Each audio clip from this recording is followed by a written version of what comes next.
When I was a kid, my father was a man full of big ideas. He always took care of his family, and he was always looking for the next big thing. Many of those things never amounted to much, but there is one thing he invested in that stood above the rest. It was the first of its kind. Half the people who saw it admired it, and in it saw the future of something. The other half cocked their head, chuckled, and wondered what kind of crazy contraption my father had made the mistake of buying. But it was useful, and useful in a way not many things are anymore. And most importantly, it was built to last. My father used it for over 25 years, and then it was given to me. This is the story of the best investment my father ever made. He bought this thing in 1994. I was just a kid when he bought it, and I've spent most of my life using it, actually. In some ways, I can't really imagine my life without it.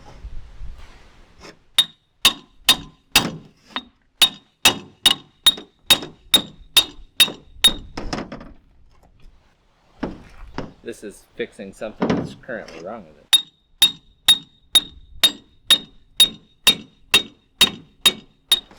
There's probably not been hardly a week gone by in the last 30 years that this thing hasn't been used. Sometimes all week long.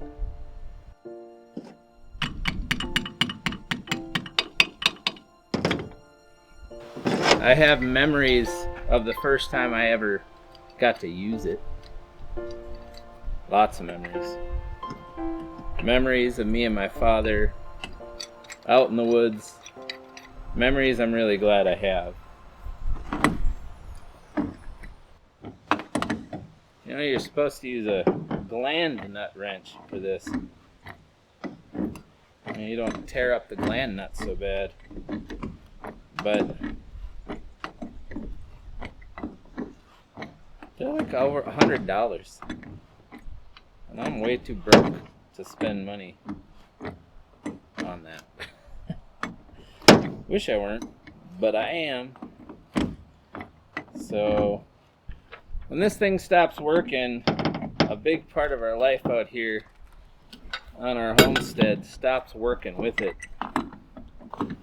It becomes really important to get it working again. One final tighten here.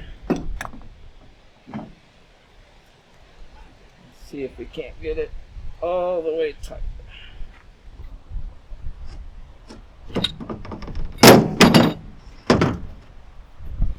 Well, it's done. This is not the investment my father made, but it is a part of it. Isn't it interesting how a thing can become so important to us? I guess I've always assumed that this importance is strictly tied to an object's utility. As I get older, I have a feeling usefulness is only a sliver of the reason for sentiment. And I am very sentimental about this old 1994 ASV Positrack. The only problem is that it's getting old, and I only have so much money to keep it running. The maintenance on this thing costs an arm and a leg. There's no question about that. But the cost of a new one is downright insane.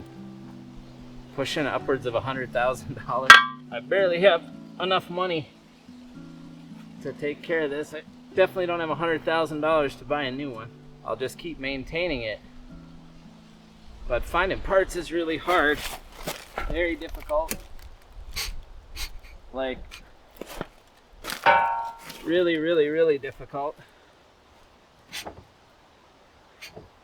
I used to buy new parts for this thing, just from ASV, who's the company that made it. But they're just so flippin' expensive. Everything cost me an arm and a leg. A lot of this thing was made by somebody else. Like, ASV didn't make these pistons, these cylinders. ASV didn't make most of the stuff on here outside of the chassis. Looks like I've lost a nut or a bolt. Well, we can't find the bolt. My son's gonna go try to find a different one. And I'm gonna go ahead and tighten this one up that I do have. Something I've come to the conclusion on since we've been here is that, I don't know, maybe this is me getting older, but some things are worth maintaining. Some things are worth taking care of. And for us out here, out in the woods, the Ozarks, this thing is really important. It's really important that we keep it well maintained. And so we're trying to find parts through other suppliers and the different people who made these different parts, instead of going and overspending on all of this stuff. Not the perfect solution, but the parts are only going to become harder and harder to find through ASV. This is 30 years old now, and it seems like they want double the price on everything. I'm going to get these on.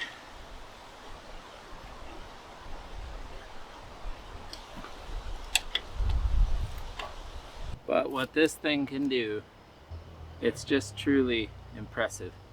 Try to do what this can do and try doing it by hand. I'm so thankful we have it. And although it's becoming a very high maintenance piece of equipment, when it works, it saves us a ton of time.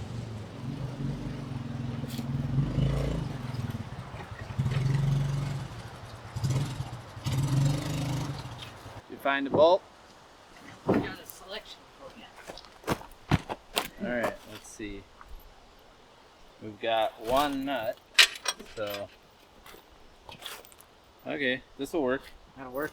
This one will Does it work. need to be longer? Because I got a longer one. No, I think this one is perfect. Here's a lock washer for it. This one right has a lock nut.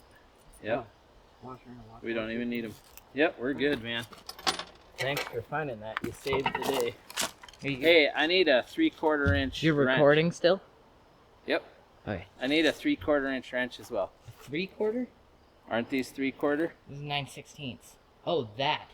This should be up here then. Oh, the crescent back there. Oh, you used the crescent? Okay. Yeah. Okay, I'll shut up now so you can use it. Why don't you go ahead and tighten these two up right there.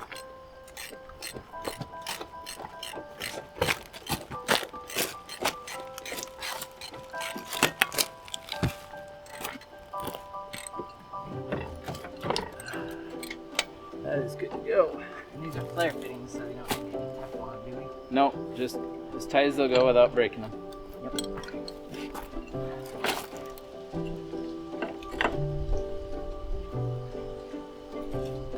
That's good.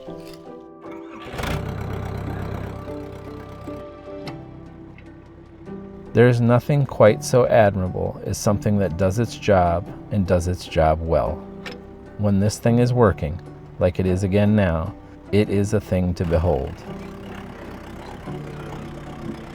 It digs holes, chews through tree roots, topples 60-foot tall pine trees with ease, lifts things so heavy it shouldn't be able to lift them.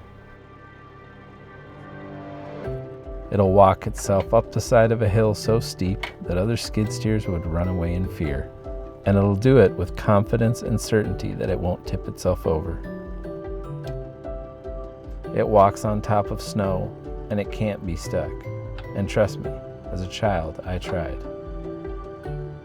For the first month we were here, we cleared our driveway 700 feet back from the highway with nothing but this and some chainsaws. This thing isn't useful because a spec sheet says so. It's useful because it's proven itself over decades of hard work, and it keeps coming back for more, and it never complains. But why am I so attached to this thing? It's useful, sure, but I mean, it's just a piece of farm equipment after all. Maybe the best financial decision is to buy something newer and let this horse out to pasture once and for all. Then again, maybe the reason I'm so attached to it is because it stands like a monument full of the contents of decades worth of my memories. Memories working with my father, memories with my wife and with my children, memories with friends, memories of the places it was used, of Minnesota, and of our new home here in the Missouri Ozarks. The truth is, attachment is the wrong word altogether. It's loyalty. I feel a sense of loyalty to a piece of farm equipment. If my grandfather could only see me now. Explain that one to me. But that's it. I feel like it deserves something from me, like I owe it something. It keeps on lifting heavy things, holding on to old memories and creating new ones, and for its service I grease it, change its oil, replace broken parts, and feed it hydraulic oil and diesel fuel. And so we'll keep it running and keep it happy. Maybe it's a dumb financial decision, but some things aren't just about the money, now are they?